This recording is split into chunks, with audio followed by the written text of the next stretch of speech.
Good morning guys. Good morning ba o good afternoon na. So anyway, ayan ganito naman ang weather sa UK pagka month ng January, parating gloomy.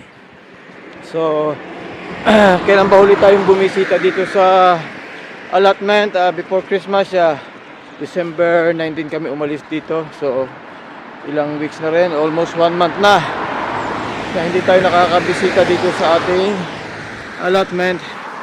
Malapit lang naman yan, 5 minutes walk. Ayan ay ang area na yan, ang ating allotment. So tatapon din tayo ng mga leftover ng mga vegetable, hiwa.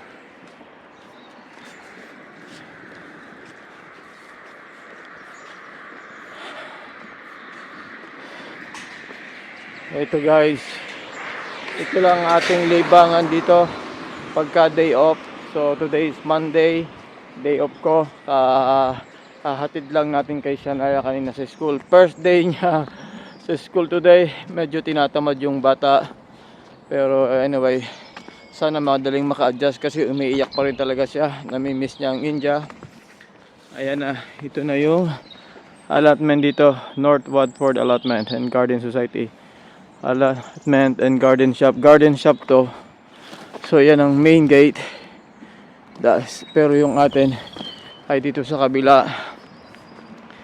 Ayan free ang mga chips na yan, ginagamit natin dito sa garden. Pinuprovide yan ng mga government o saka mga private yata. Yung may mga negosyo dito sa wood chipping. Ayan yung that side sa parking. Yan, that side na yan. Diyan tayo pwedeng mag-park. Safe naman dito. So this side, yung ating allotment. Diyan guys, dun sa nagtatanong, libot ito ng bakod. Itong plot na to, itong Colaland allotment, I think nasa 300 to 500 plots. I'm not sure. Pero ang dami dito guys.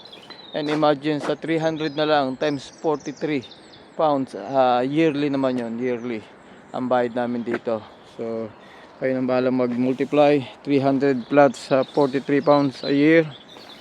Ayan, under kami ng Watford Borough Council. Important notice, in the interest of security, this gate must be keep locked at all times. Yan guys.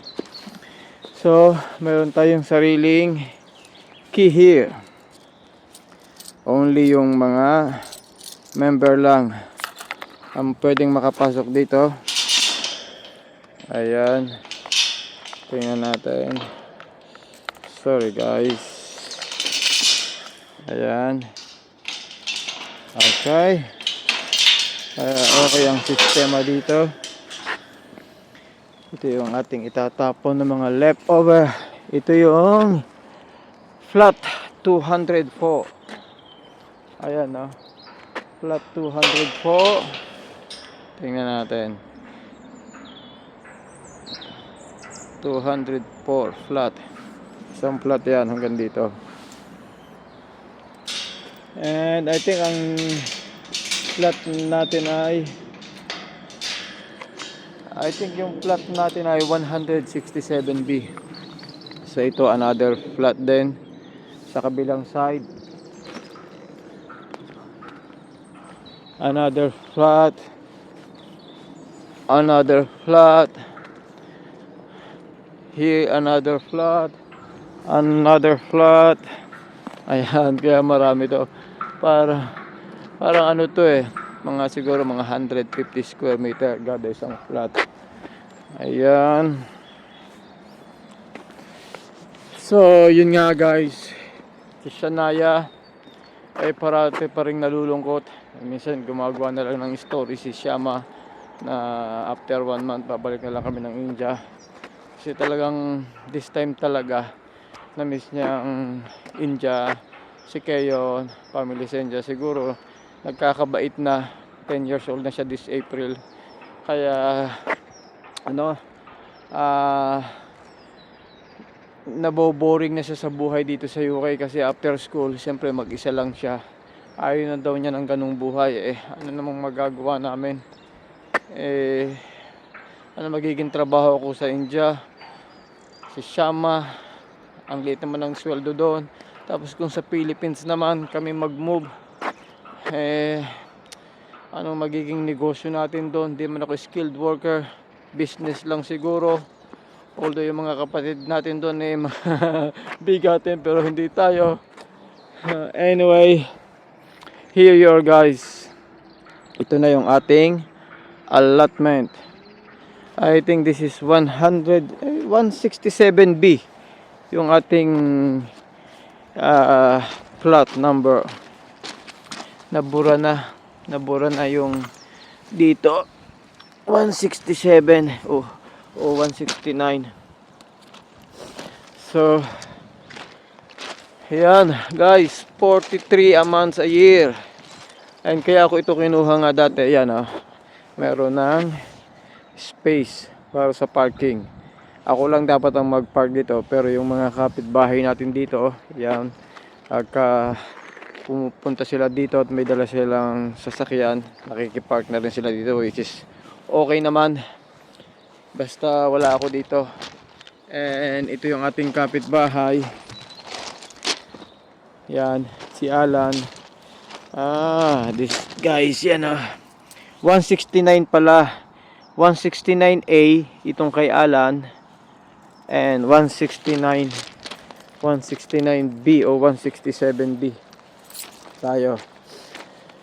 So ito yung ating tanim this winter. Meron tayong onion autumn to, especially yung onion na yan para sa autumn, hindi basta-basta seeds yan.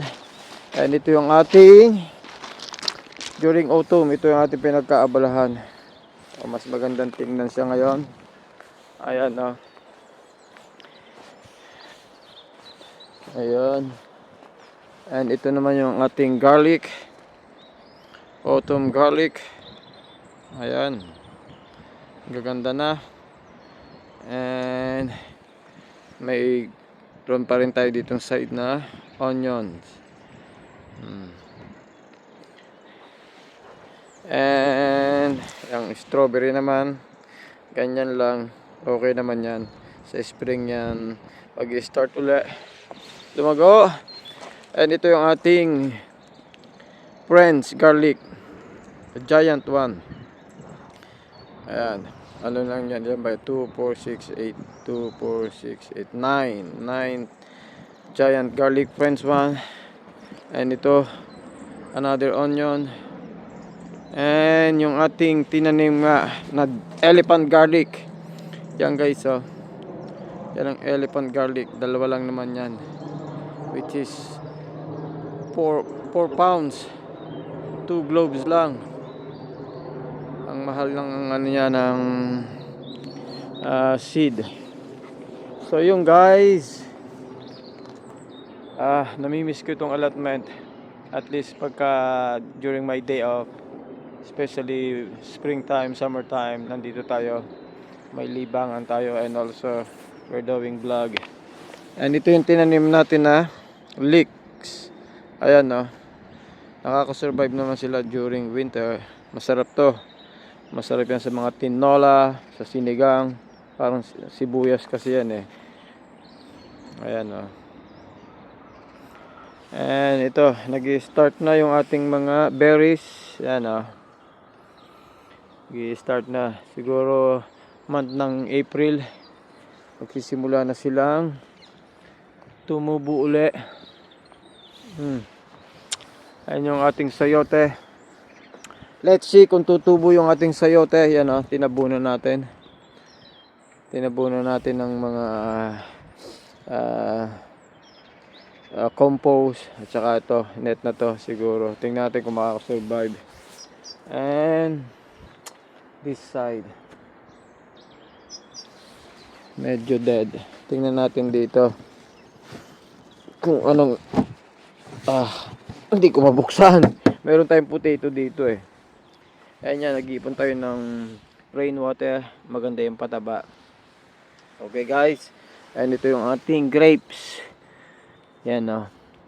Ilang grapes to? 1, 2, 3, 4. So anyway, meron tayo dito nakuhang mga yan o, mga kahoy. So ilalagay natin dito pag nag-start na ang spring. And siguro dito tutuloy natin dito para mas malaki yung ating space sa sayote. And yun nga, bumili tayo ng upo sa India. Let's see, tatanim din tayo. And here you are guys. Iano lang natin to, itong ating leftover na mga vegetable, kitchen stuff, para fertilizer na rin. Okay guys, let's wait. Here you go guys. Ayan no. Mas okay ang ganyan. Pataba na rin yan.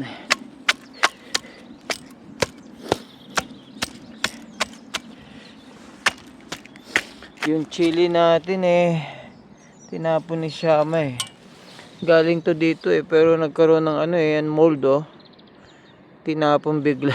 Hindi, bulok daw. Anyway, tingnan natin, baka simibol yung mga seeds dyan. Yo guys, what do you think guys? Organic. Organic. This is the best way to throw your kitchen stuff. Ayan na.